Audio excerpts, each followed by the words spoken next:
adventiste comme moi, vous ne voudrez pas passer à côté de cette vidéo. Bienvenue dans ce nouvel épisode de Lecture en Vogue avec encore une fois moi-même, votre hôte Dorine. On commence à se connaître maintenant. Hein.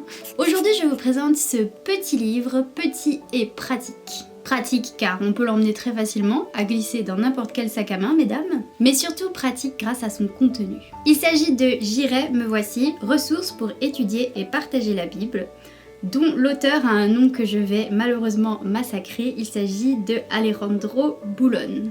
Ce livre est axé sur l'évangélisation. À titre personnel, j'aime parler de Dieu sur mes propres réseaux sociaux. Et les réseaux sociaux étant ce qu'ils sont, ils nous permettent de nous connecter avec plein de personnes, y compris des gens qui ne partagent pas forcément mes croyances. Et il m'est arrivé de faire face à des questions, des nombreuses questions. Récemment, il était question de la croyance de l'enfer.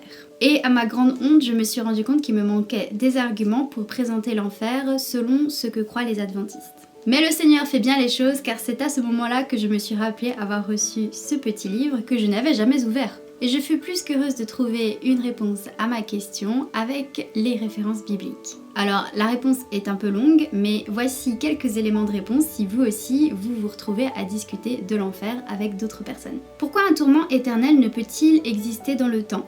Parce qu'alors les perdus vivraient pour toujours, ce qui rendrait le péché éternel, idée contraire aux Écritures, avec comme référence Psaume 37, verset 20. Ou alors, parce que le tourment éternel déshonore le caractère de Dieu et le transforme en un agent monstrueux de Satan. Mais Dieu est miséricordieux, Luc 6, verset 36.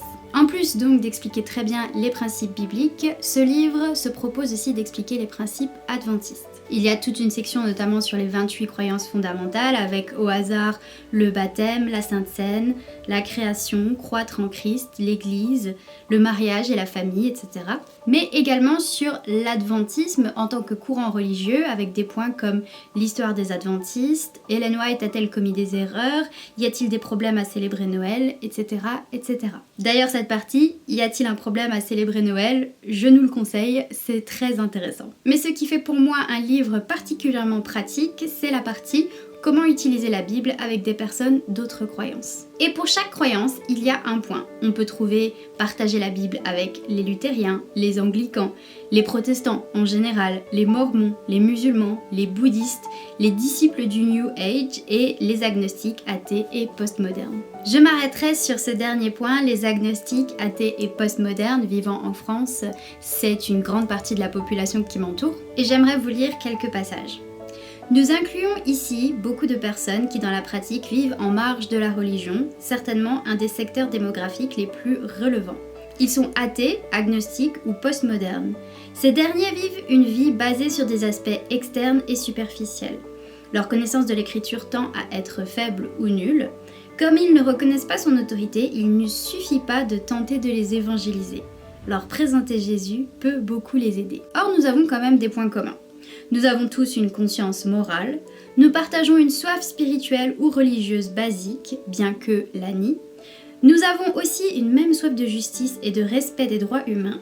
Nous nions l'immortalité de l'âme, une préoccupation pour la santé, une admiration pour Jésus, entre parenthèses, ceux qui le connaissent. Bien sûr, il y a également des différences, parmi elles, l'évolution. La majorité des athées croient en ces postulats, bien que beaucoup ne savent pas qu'en réalité, elle n'est pas un fait prouvé, mais une hypothèse. Cependant, la conception intelligente montre que la nature doit être l'œuvre d'un créateur, ce qui ouvre la porte au surnaturel et à Dieu. De vous à moi, je vous lirai tout le livre, je le trouve vraiment remarquable. Ce livre, bien entendu, ne cible pas les gens qui sont en recherche de Dieu, mais bien ceux qui sont accrochés dans la foi et dans la foi adventiste. Et comme le disent les éditeurs bien mieux que moi, nous souhaitons que ce travail contribue à votre cheminement spirituel et vous aide à partager Jésus avec vos amis dans votre communauté. Si vous êtes vraiment prêt à dire « J'irai, Seigneur, envoie-moi », ce livre est pour vous.